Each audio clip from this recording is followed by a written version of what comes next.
le Rhin n'a pas fait de conférence de presse. Notre présence aujourd'hui, elle nous permet de voir que le Rhin est toujours une entité que vous souhaitez entendre, parce qu'elle reflète une réalité politique. Donc, au nom du Rhin, au nom des militants, on voudrait vous remercier de votre présence. Nous avons des impératifs qui ont fait que ce matin, un certain nombre de nos responsables ne peuvent pas être là, des enterrements, mais on peut vous assurer qu'on est tous très satisfaits du bilan que nous avons effectué sur l'accord de Nouméa, et qui vous sera donc ensuite relaté par les deux amis ici présents que sont Sylvain Pabouti et Yvon Pawa. Je voudrais simplement vous parler de ce que nous avons prévu, hein, et en particulier par rapport au référendum d'autodétermination. Nous avons toujours indiqué que pour nous, le référendum devait réunir un certain nombre de conditions. Ça a été la constance dans le discours du Rhin, à travers ces mobilisations aussi pour l'inscription automatique de tous les Kanaks, parce que ça fait partie des choses qui pour nous sont importantes. Un scrutin d'autodétermination, le droit à l'autodétermination appartient en tant que colonisé, nous l'avons toujours dit. Et pour nous, un référendum sans que tous les Kanaks soient inscrits, ben c'est quelque chose quand même qui ne reflète pas à nos yeux la sincérité qu'on voudrait pour ce scrutin d'autodétermination. Donc les conditions, c'est la démarche unitaire, bien sûr, puisqu'il faut se rassembler pour faire entendre une voix forte. Il faut un corps électoral référendaire sincère. Donc je viens de vous dire que déjà il y a une absence importante de Kanaks qui ont été laissés de côté. Je rappelle que la décision du dernier comité des signataires était donc l'inscription des natifs, de 10 000 natifs. Dans ces 10 000, il y a 7 000 Kanaks. Or, le nombre de Kanaks avec lesquels nous sommes arrivés auprès de l'État, c'était quand même 19 à 20 000 Kanaks. Et puis des 12 000 Kanaks de statut coutumier, sans compter les Kanaks de statut de droit commun. Ensuite, il y a aussi la question récurrente qui malheureusement a été validée par un comité des signataires de la fraude électorale, donc qui a été, par le politiquement clos du comité des signataires de février 2016, a été donc adoubé auprès donc de l'ensemble des partenaires de l'accord de Nouméa. Et puis sur les questions restantes, des réponses claires, bien sûr, que nous souhaitons, rassurantes et sincères pour la population. Alors la feuille de route, c'est 3 séminaires.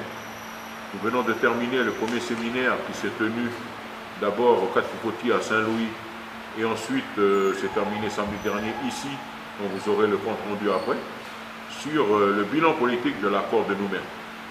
Le prochain aura lieu le 7 avril à Ouvéa, à Yaï. Ce séminaire portera sur le processus de décolonisation. Et le dernier, le 2 ou 9 juin, un séminaire sur l'unité qui se tiendra en province nord. Donc pour nous, ce sont des choses très importantes à évaluer, parce que, comme je vous l'ai indiqué précédemment, et comme tout le monde le sait, le scrutin qui arrive, ce n'est pas quelque chose de mineur. Il faut absolument que toutes les données soient appréhendées par la population. Alors, la mobilisation sur le terrain, donc on a un calendrier. Ça commence le 1er mai par la fête des travailleurs. Et début mai, il y a la venue du président de la République. Ensuite, il y a la commémoration des 30 ans de Yaï. Le 18 mai, les 100 ans des guillotinés d'Ouvanou à Puebo. Le 9 août, la journée internationale des peuples autochtones, et le 24 septembre. La question de la sincérité, pour nous, sera déterminée fin août. Voilà. Voilà en introduction ce que je voulais vous dire par rapport donc à la préparation pour le scrutin d'autodétermination, notre feuille de route. Et donc maintenant, je vais passer la parole à mes deux amis ici présents pour le bilan politique de l'accord de Nouméa qui a été fait dans les séminaires qui sont tenus le 10 et 20 mars. Merci. Donc, s'agissant précisément de la première série des séminaires qui ont été programmés par notre journée qui a eu lieu au début de l'année à Nouville, le samedi 10 février. Ce premier séminaire donc, est consacré sur le bilan politique de l'accord de Nouméa. C'est vrai qu'en l'espace d'une journée, c'est assez difficile et complexe de pouvoir tirer un bilan sur je dirais, 20 ans de mise en œuvre de l'accord de Nouméa. Et donc, il a fallu une deuxième journée pour pouvoir terminer ce séminaire. Cette deuxième journée s'est passée donc, la semaine dernière, ici à la vallée du Tir, au Charles. Et donc, pourquoi ce thème, le bilan politique de l'accord de Nouméa? Parce que au dernier comité des signataires, qui a eu lieu donc, le 3 novembre à Paris l'année dernière, il a été convenu, évidemment pour cette année, je dirais un bilan actualisé de l'accord de Nouméa. Donc un bilan sûrement plus politique que par rapport à celui qui a été fait en 2012, dont on ne sait pas du tout l'objet même, je dirais même les résultats de ce bilan qui a été donc déclaré globalement positif par un comité de signataires en 2012. Et de plus, ce point est inscrit à l'ordre du jour au prochain comité de signataires qui aura lieu à Paris, donc le 27 mars. Donc, à côté de ce point à l'ordre du jour, il y a la date, la question qui va être posée au référendum d'autodétermination donc au mois de novembre. Mais on est quand même assez étonné de la mesure où est inscrit le bilan actualisé de l'accord de Nouméa sans qu'on soit partie prenante de ce bilan.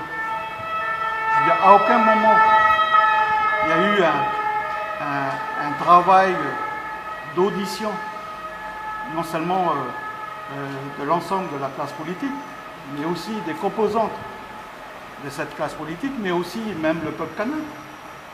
Même si on peut dire qu'il est représenté quelque part par ceux qui vont siéger dans ce comité des signataires, mais je dirais que le peuple kanak, il est aussi composé par divers, je dirais, organismes, par diverses forces vives, etc. Et donc on va tirer un bilan politique au prochain comité de signataires, mais on ne sait pas qu'est-ce qu'on va dire. On n'a même pas, je dirais, la possibilité de donner notre appréciation de ce bilan politique de l'accord de Nouméa, qui est quand même assez important, puisqu'on va vers la fin de l'année pour savoir si ce pays va accéder à la pleine souveraineté ou pas. Et donc, on s'est dit au niveau du Rhin que ça ne va pas se passer comme c'est passé en 2012. On se doit aussi de donner notre appréciation politique. Et c'est bien pour ça qu'on a organisé ce séminaire.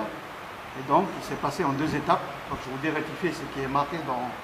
Il y a des erreurs au niveau des dates. Hein. Donc, c'est bien le 3 mars et puis le samedi 17 mars.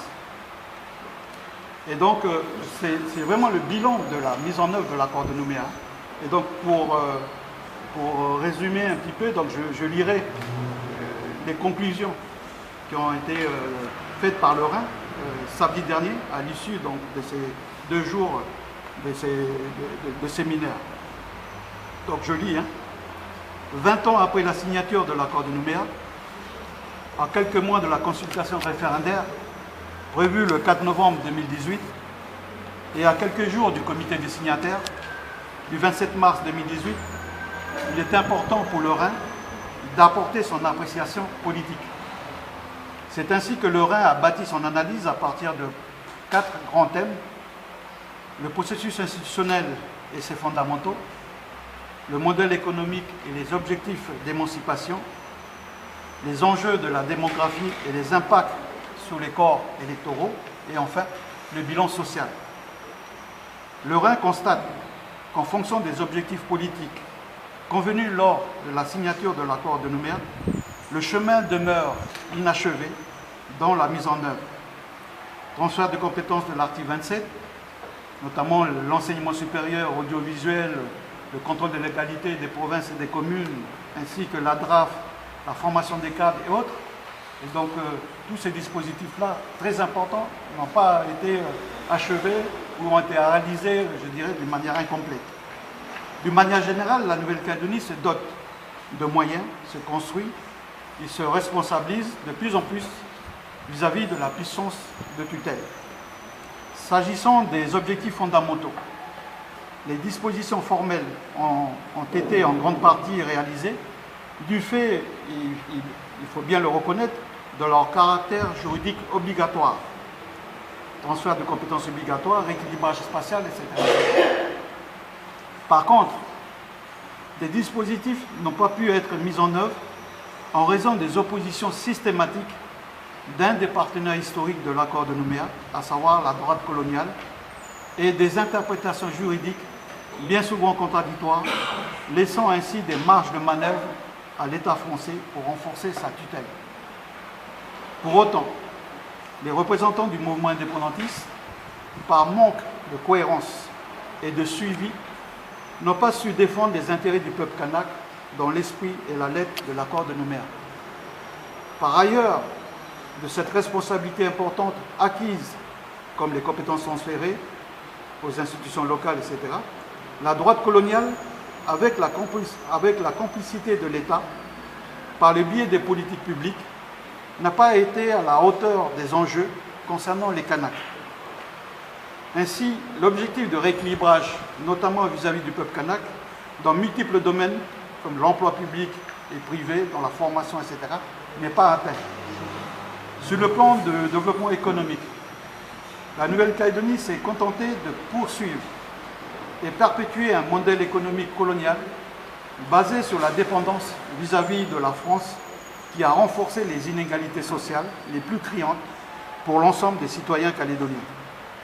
Sur le plan de l'identité kanak, le peu de mesures prises n'ont manifestement pas permis une meilleure reconnaissance, pourtant indispensable puisque préalable à la construction de Kanaki. La forte immigration voulue par l'État français a rendu minoritaire le peuple kanak et les diverses modifications de la loi organique n'ont fait qu'aggraver cette situation.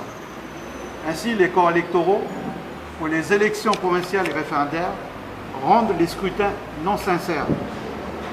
En conclusion, au fil de son analyse, le Rhin affirme que le bilan politique de l'accord de Nouméa est un échec. Voilà donc le résumé des synthèses issues des travaux qui ont eu lieu pendant ces 2 journées, à savoir encore une fois le 3 et puis le 17 mars. Et donc d'abord au 4 Cocoutiers à Saint-Louis, ainsi que le 17 ici à la Val-du-Tir au Charles. Et donc c'est bien une appréciation politique, pas de l'accord de Nouméa en tant que tel, mais de la mise en œuvre de cet accord politique, et notamment par rapport à des objectifs qui ont été convenus lors de la signature. Et évidemment, comme on vient de l'indiquer dans la lecture du résumé, c'est qu'il y a ceux qui ont évidemment signé cet accord politique, et on est là pour apprécier aussi et donc leur action, leur responsabilité dans la mise en œuvre. Et donc c'est aussi notre critique vis-à-vis donc de cette difficulté de la mise en œuvre. Évidemment que, comme on l'a bien dit, que la droite coloniale, depuis le début du processus, a tout fait pour freiner, pour ne pas mettre en œuvre. Et puis l'État français qui, évidemment, a toujours favorisé certains dispositifs ou ne s'est pas trop engagé, mais pour mieux revenir afin de renforcer sa tutelle. Et puis le mouvement indépendantiste, nous on a considéré que à chaque fois lors des comités de signataires, n'a pas, à partir du moment où on a constaté donc, des dérapages, des dérives, n'a pas fait en sorte que, évidemment qu'on puisse trouver des solutions. Voilà concernant donc les résumés de synthèse de nos travaux. Donc, merci d'être là et de relayer le message. Je vais clore nos interventions avec le dernier point que le président du Parti travailliste avait évoqué lorsqu'il a ouvert cette conférence de presse sur la question de la sincérité. Comme vous le savez, en ce moment se tiennent les commissions administratives spéciales qui justement travaillent à mettre à jour ces listes électorales. Comme vous le savez, donc, la modification de la loi organique qui vient influer sur ces travaux de la commission administrative, puisque vous le savez, une période complémentaire a été introduite pour qu'on vienne rajouter ces fameux 11 000 natifs, presque 11 000 natifs, qui vont porter notre corps électoral référendaire de 157 869 à peu près 169 000. Et là, on va s'apercevoir que le corps électoral provincial et le corps électoral référendaire, ils sont presque de même niveau. Tout ça pour dire qu'effectivement, ce qu'on a dénoncé comme étant des fraudes, puisque ça a été la mobilisation majeure du RIN, du Rassemblement indépendantiste nationaliste, c'était cette question des listes électorales. Parce qu'elle nous a posé problème effectivement depuis 2015 et puis depuis le comité des signataires de 2016 où on va clore politiquement cette histoire, alors que vous le savez, les travaux, elles sont juridiques. Elles ont rapport à la Constitution, à l'accord de Nouméa qui est constitutionnalisé. L'article 188 et l'article 218. Donc, on entend dire, et j'ai entendu M. Gomez dénoncer que le président du Parti travailliste annonçait déjà le boycott de ce référendum. Lui, il vient de rappeler que notre positionnement, c'est pour fin août. Pourquoi fin août? Le 31 août, les listes définitives, notamment du corps électoral référendaire, seront affichées le 31 août. Et c'est pour ça qu'on a, jusqu'à présent, pas appelé à... Je ne sais pas d'où ils sortent ça. Mais c'est un peu pour influer sur les gens. Attention, il y a des gens là-bas qui veulent déjà boycotter le référendum. Non.